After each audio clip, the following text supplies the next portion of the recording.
C'était hier, en 1930. Le journal Le Matin fait sa une sur un reportage du grand écrivain Joseph Kessel.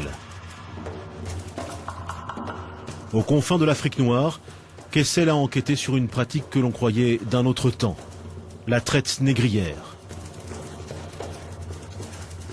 Sous ses yeux, des caravanes d'hommes, de femmes et d'enfants, épuisés, enchaînés.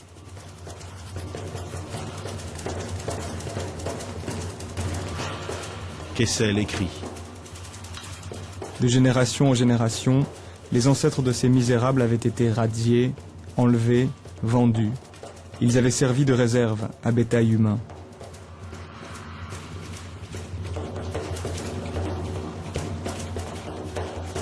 Kessel parle à des esclaves.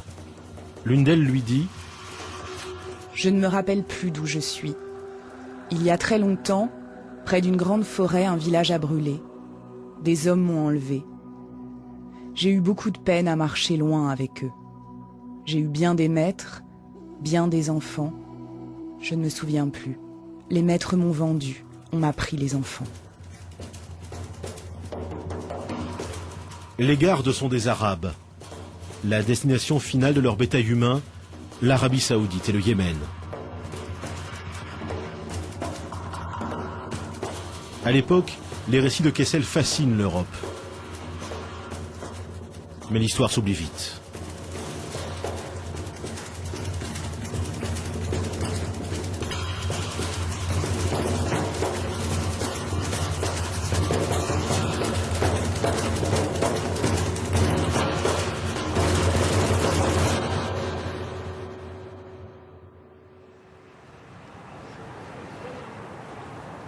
« 75 ans après, à peine une vie d'homme.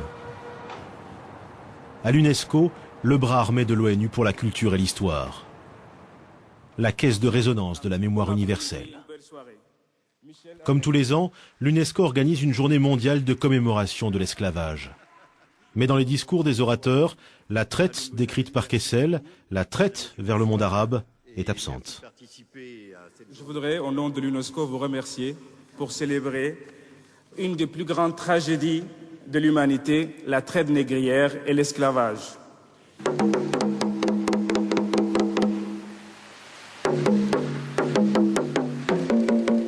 La traite négrière a été brutale et déshumanisante, mais elle a forgé l'histoire des 4 continents. Le lieu de mémoire de cette traite transatlantique à destination des Amériques est l'île de Gorée, au large du Sénégal. Un témoignage de l'horreur visité par de nombreux touristes. Des cellules comme celle que vous faisez en face, réservées aux hommes, faisant chacune 2,60 m sur 2,60 m, on en mettait 15 à 20. Ils étaient assis le dos contre le mur, des chaînes les maintenant au cou et au bras. Au milieu de la chaîne où vous aviez une grosse boule que l'esclave était obligé de porter entre les 2 mains de jambes. Rendez-vous compte, pendant 3 siècles et demi, et sans répit, traqués, chassés, arrachés à leur sol natal comme les racines des temps, sous la torture et l'humiliation. Comme le montre cette carte, que l'on enseigne dans les écoles, depuis la côte atlantique, pendant plus de 3 siècles et demi, 12 millions de Noirs ont été déportés vers les Amériques. Déportés par des Européens. Une traite inhumaine, dans des conditions barbares, fondées sur un racisme absolu, où les Noirs étaient considérés comme des sous-hommes.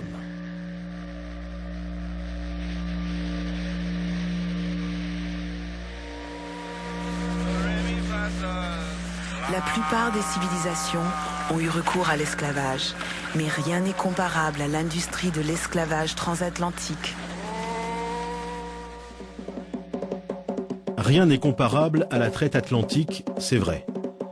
Est-ce une raison pour passer sous silence une autre traite, non moins terrible? Depuis le Sénégal et depuis toute l'Afrique, des millions de personnes ont été déportées, non pas vers les Amériques, mais vers le monde arabo-musulman. Selon les dernières études, ils furent entre 15 et 17 millions. Cette traite a duré pas moins de 1400 ans, du 7e au 20e siècle.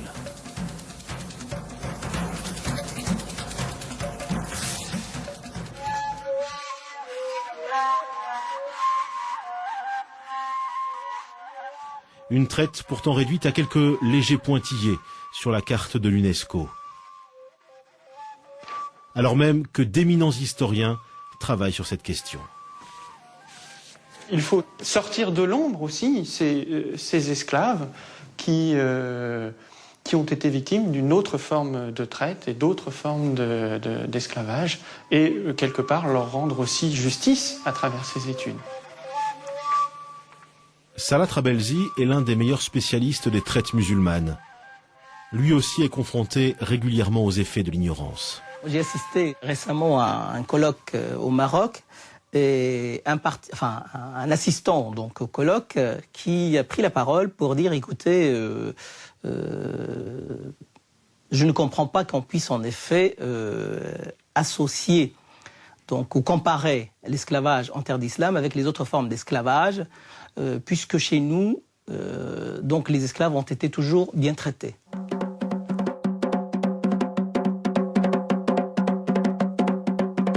Pourquoi le monde, l'Europe, les Arabes, ont-ils voulu oublier cette histoire?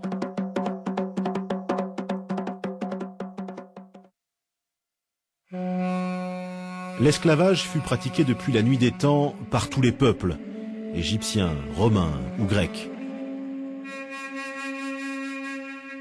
Mais alors qu'en Occident, le christianisme y met fin, le monde arabe, lui, perpétue cette tradition.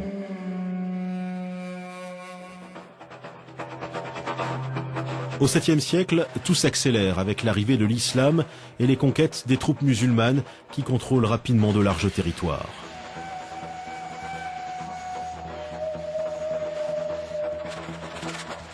On sait que justement dès le début de l'islam, la crise ou la pénurie de main-d'œuvre était criante et que là aussi la conquête donc avait aussi comme motif, parmi les motifs de la conquête, il y avait aussi ce besoin de capturer des hommes et d'en faire des esclaves, d'en faire justement une main-d'œuvre donc susceptible d'être engagée dans les différents chantiers donc qui allaient être mis en place. À partir du 7e siècle, dans l'ensemble du monde musulman, les esclaves sont très vite omniprésents. Leur place est même plus importante qu'on ne l'a longtemps pensé. Loin des clichés sur les courtisanes ou les serviteurs des sultans.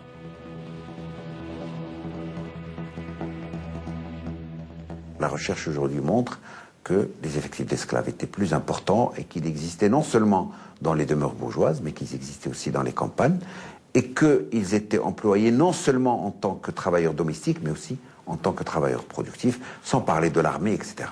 Il y a parallèlement à cela une réalité terrible qui est celle des esclaves qui travaillaient dans les mines, des esclaves qui travaillaient dans les chantiers hydrauliques, des esclaves qui travaillaient dans les mines de sel.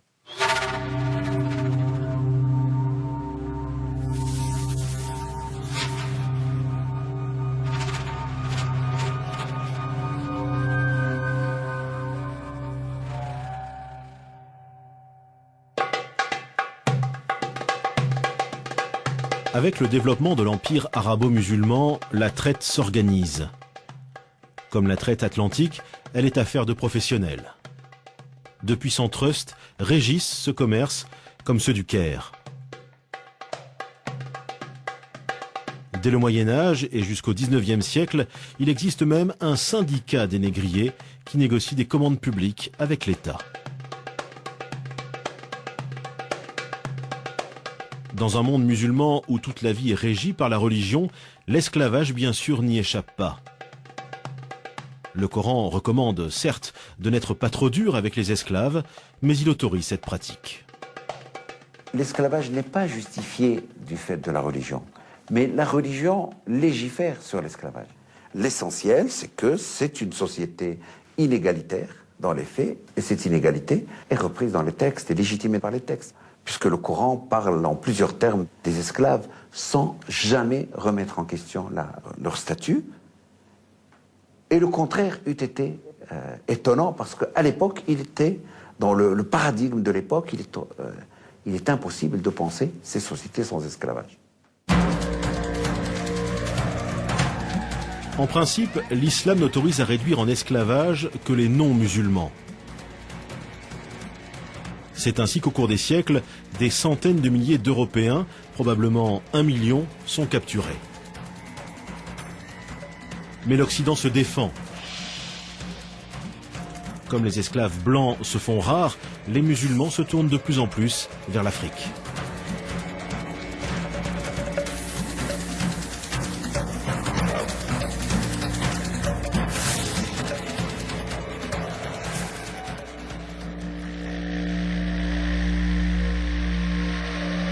En Afrique, de nombreux Noirs sont musulmans. Or, on l'a vu, l'islam interdit de réduire en esclavage d'autres musulmans. Cette contradiction va être aisément surmontée. À mesure que le continent noir devient le principal réservoir d'esclaves, se développe un racisme qui justifie l'esclavage, comme dans la traite atlantique en somme. Il faut dire que bien avant que les chercheurs européens de l'anthropologie physique n'élaborent au XIXe siècle les théories raciales et fantaisistes que l'on sait, dans le monde arabe, on avait déjà figé dans le temps et de manière presque irréversible l'infériorité de l'homme nègre. Et cela par des érudits qui étaient respectés et très écoutés comme Ibn Khaldoun. Ibn Khaldoun, grand lettré du XIVe siècle, qui pourtant écrit « Les seuls peuples à accepter l'esclavage sont les nègres, en raison d'un stade inférieur d'humanité, leur place étant plus proche du stade animal. » Il est sûr qu'il y a, et là justement j'ai montré qu'il y a beaucoup de qualificatifs, beaucoup toute une vision du noir, de l'esclave, comme un être inférieur, etc. Il y a plusieurs termes en arabe. Pour dire esclave, on dit abd. On va dire ghulam, zinji, on va dire aswad. Alors ce qui est intéressant, c'est que le terme de aswad veut dire noir. Hein? Zinji va également s'appliquer aux Noirs issus de la région, donc de l'Afrique orientale. Donc on va progressivement assister à ce que la connotation régionale ou ethnique devienne l'équivalent d'esclave. Hein? Et encore aujourd'hui, dans les sociétés maghrébines, à titre d'exemple, dans le sud de la Tunisie, plutôt que de dire noir, on dit un esclave, on dit abd. Au nom de ces théories, l'Afrique connaît 14 siècles de chasse à l'esclave. Des attaques menées par des soldats dans le cadre de guerre ou par des bandes armées aux ordres de marchands. Ces attaques, bien sûr, sont d'une violence inouïe. C'est le feu qui est mis dans les cases, c'est des attaques frontales, bien sûr, contre des populations démunies de défense. Et bien sûr, par la suite, bien sûr, c'est un arrachement donc, de ces personnes à leur famille, à leur pays. Pour capturer un esclave, les assaillants tuent en moyenne 2 ou 3 personnes. Et dans les villages, il y a une marchandise que l'on recherche particulièrement. En tant que marchandise, bien sûr, l'enfant donc est plus à même d'être réadapté, d'être acculturé, d'être maîtrisé.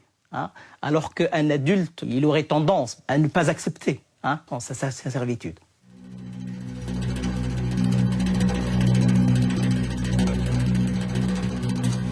Une fois capturés, pour les esclaves, adultes ou enfants, commence alors un long périple. Pendant plus de 1400 ans, la traite suit quasiment les mêmes chemins. Si la route de l'Atlantique a laissé des traces dans l'histoire, le Sahara, lui, a effacé celle des esclaves. 7 millions de personnes y auraient transité sous la conduite de négriers appelés des galabes, des bouviers. On ne distingue pas les esclaves des troupeaux d'animaux. La traversée du désert vers le Maghreb ou le bassin du Nil dure d'1 à 3 mois dans des conditions terribles. Certaines études ont semblé montrer que c'est d'abord ce premier voyage à l'intérieur du continent qui est le plus qui fait le plus de victimes. Seuls ceux qui étaient en très bonne santé donc, pouvaient arriver donc, au terme de la caravane. Manque d'eau, maladie, épuisement, 20 à 30% des captifs succombent. Une mortalité qui approche celle de la traite atlantique. Les esclaves sont également transportés par bateau vers la péninsule arabique ou le Caire. Jusqu'au XXe siècle, 8 millions de personnes auraient ainsi été déportées par la mer Rouge. Ils sont entassés dans des boutres, dans des conditions qui, là encore, n'ont pas grand-chose à envier aux navires négriers européens.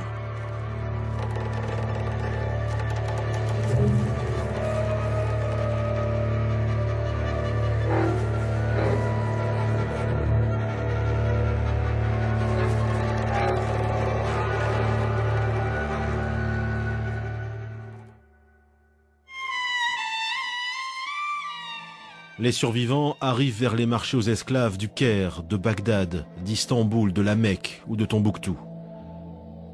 Là, une partie d'entre eux subit une terrible opération, la castration. Ce qui est triste à dire, c'est que les ateliers de castration